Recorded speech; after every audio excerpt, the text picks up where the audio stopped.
Rob, another huge win. First half performance in particular, very, very impressive. What did you make of it all?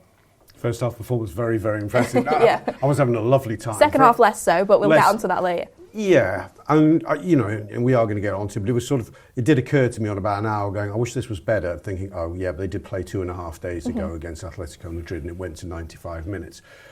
So you judge them by the first half. The manager done a great job. People often say of the slot teams, I think they were a little slow to start in a number of games. So to be tired and to start fast, rather than to say, let's ease our way in, manage it, get our subs on, I thought it was impressive the way we started fast.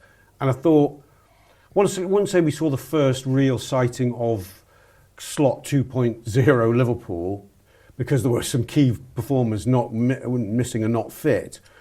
But there was an exciting glimpse, I think, into the future in that first half hour.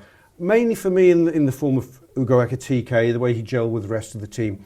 I think he showed in bits and pieces so far. And I'm jumping ahead on Ekitike, but I was quite surprised sort of listening to shows and listening to commentaries after the game. There's a lot of focus on some great performances, certainly from people like Ryan Gravenberch and Dominic Szoboszlai.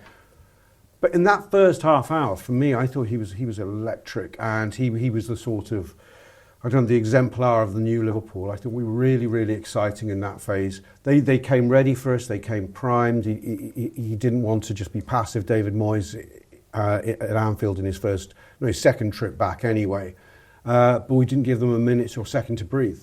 Yeah, absolutely. And I agree with Rob, John. I think that first half, Liverpool played like champions, and I think we've been maybe waiting for that kind of performance. There's been flashes of real quality throughout the season, but I thought in terms of a sustained spell, that sort of first 35, 40 minutes was really good.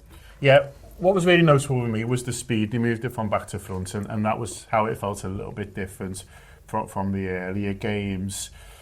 We do look to be a little bit more controlled in our possession under Arne Slot, and that's I think fine. But I think in this game, I think the manager looked at it and thought, we really want to get at them, and the best way to do that will be to move the ball forward quickly. And there was times where, it was back at the goalkeeper, and the next thing you knew, 5-10 seconds later, it was at Mo Salah on the right wing, and it had moved through the stages. That's people punching balls forward, and when you've got players who can obviously pass as well as ours, can you sort of able to do that? But like Rob says with Ekitike, because he's such an effective target man, as well as obviously we've seen a great finisher, and he holds the ball up so well, and he fights for the ball so well. He's an option for that. So you can go a little bit more direct to him than we were able to do so last season. But also he's able to get on the end of stuff as well. And the way we played through through the gears or through the pitch, from defence, midfield, straight up to attack so quickly, I think took Everton a little bit by surprise, to be honest with you. And it took them to get into half-time for Moyes to get a grip of them and to combat sort of what we were doing. And but that first half, I loved watching us. I loved how quickly we were moving. I loved the fluidity. You see, your number 6 getting into the box and scoring goals.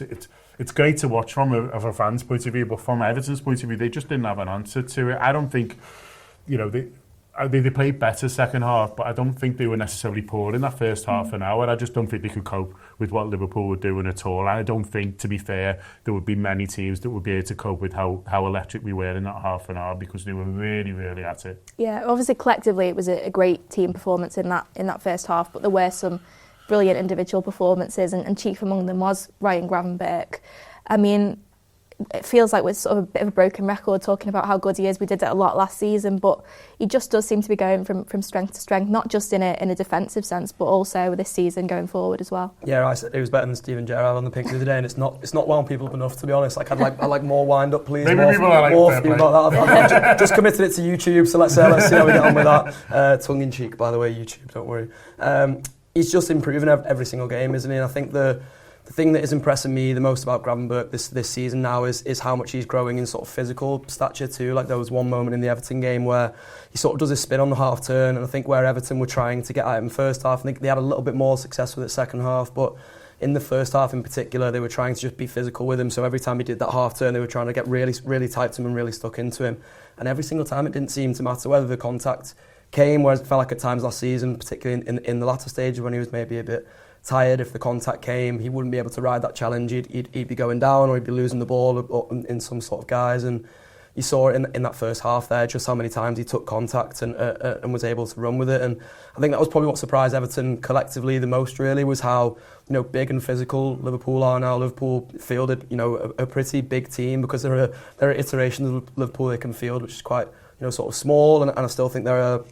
You see it with Frimpong in the week, and you see it with McAllister generally, who I think is always sort of punching above his weight in a physical sense. But there were so many battles across the pitch where I was like, we'll probably lose that because there's a sort of bigger and more physical presence there, and Everton will always get away with a little bit more because of the way referees generally referee these games, where you've got one team on top and one team who's sort of trying to be physical, and we've seen that in derbies in the past, particularly in the last one at Goodison. So I was really sort of encouraged by how many of the physical battles in the first half of Liverpool were able to win and able to get on top of Everton. You look at Conor Bradley and Jack Grealish being another one. I don't know if we would sort of come on to talk about Conor Bradley too much, because he's probably one of the more understated performers at the weekend, really. But he won that physical battle with Jack Grealish so often throughout the game.